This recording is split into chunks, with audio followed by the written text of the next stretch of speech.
বিসমিল্লাহির রহমানির রহিম। আসসালামু আলাইকুম। সুপ্রিয় দর্শক মণ্ডলী, সকলকে জানাই আমার আন্তরিক ভালোবাসা এবং আশা করি তোমরা রমজান মাসে সবাই সুস্থ থাকো। আর তোমাদের জন্য আমার দোয়া রইল, তোমরা সবাই যেন সুস্থ থাকো আর বেশি বেশি করে যেন ইবাদত করতে পারো। দেখতে দেখতে প্রায় রোজা শেষের দিকে চলে এলো। প্রায় আজ রোজা হচ্ছে 20টা রোজা, আজকে রাত হবে 21-এর রাত। এই রাতগুলো মুমিনদের জীবনের সবচেয়ে গুরুত্বপূর্ণ রাত। সূরা কদরে আমরা জানি 27-এর রাতটাই হয়তো কদরের রাত, কিন্তু তা নয়। মানে কদরের শেষ, রমজানের শেষ যে 10টা রাত আছে তার মধ্যে বিজোড় রাতগুলো, যেমন 21, 23, 25, 27, 29, এই 5টি রাতের মধ্যে যে কোনো একটা রাত কদরের রাত হতে পারে। তাই আমরা এই 5টা রাতই অবহেলা করব না, এই 5টা রাতই আমরা বেশি বেশি করে ইবাদত করব, কেননা কদরের রাতের গুরুত্ব অনেক বেশি। সূরা কদরে আল্লাহ রব্বুল আলামিন বলেছেন, নিশ্চয়ই আমি আল্লাহ এই কোরআনকে অবতীর্ণিত করেছি লাইলাতুল কদরে। হে নবী, আপনি কি জানেন লাইলাতুল কদর কি? কতটা ফজিলতপূর্ণ রজনী? লাইলাতুল কদরে ইবাদত করা 1000 মাস অপেক্ষা উত্তম। 1000 মাস ধরে ইবাদত করলে যে স্বভাব পাবে, ওই একটা রাতে সেই ইবাদত করলে আমরা সেই স্বভাব পাবো। এই রজনীতে জিবরাইল আলাইহিসসালাম ও অন্যান্য ফেরেশতারা তাদের প্রভুর নির্দেশে জমিনে অবতরণ করেন। এই রজনী শান্তি আর শান্তিপূর্ণ। মাগরিবের শুরু থেকে ফজরের ওয়াক্ত শুরু হওয়া পর্যন্ত এই রাতের ফজিলত অব্যাহত থাকে। এই রাতটিকে বলা হয় ভাগ্য রজনী। বলা হয় হযরত ইবনে আব্বাস রাদিয়াল্লাহু আনহু থেকে বর্ণিত, আল্লাহ রব্বুল আলামিন লাইলাতুল কদরে জিবরাইল আলাইহিসসালাম, মিকাইল আলাইহিসসালাম, ইসরাফিল আলাইহিসসালাম ও আজরাইল আলাইহিসসালাম এই 4 জন ফেরেশতার কাছে মানুষের 1 বছরের ভাগ্যলিপি সুপথ করে দেন।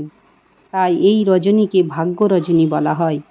আল্লাহ রব্বুল আলামিন এই রাতে বান্দাদের আমলের কদর করেন। এই রাতে দোয়া করলে দোয়া বিশেষভাবে কবুল হয়।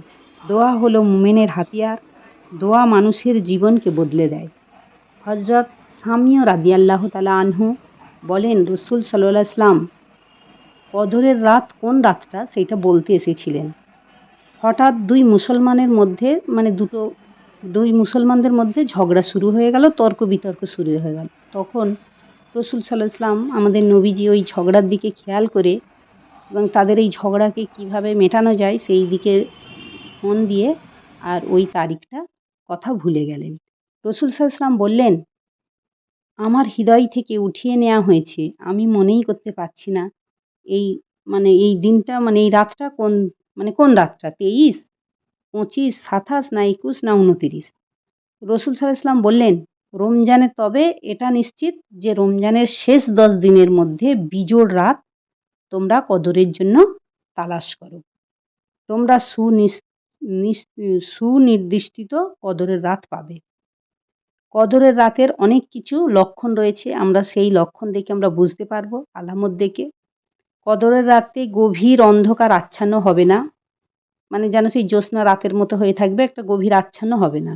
আর এই রাতটা হবে খুব গরমও নয়, খুব শীতও নয়, নাতিশীতোষ্ণ আবহাওয়া থাকবে।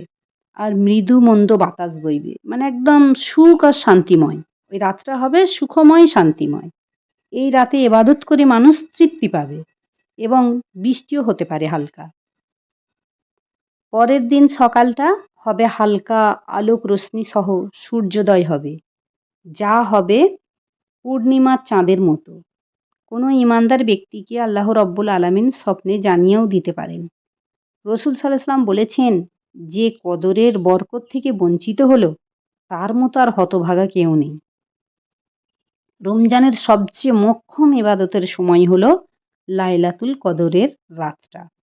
নবীজি লাইলাতুল কদরের, রমজানের যে শেষ 10 দিনের মধ্যে বিজোড় 10 দিন, সারা রাত জেগে ইবাদত করতেন এবং বেশি বেশি করে কোরআন তেলাওয়াত করতেন, নিজে করতেন এবং অপরকে করার জন্য তাগিদ দিতেন।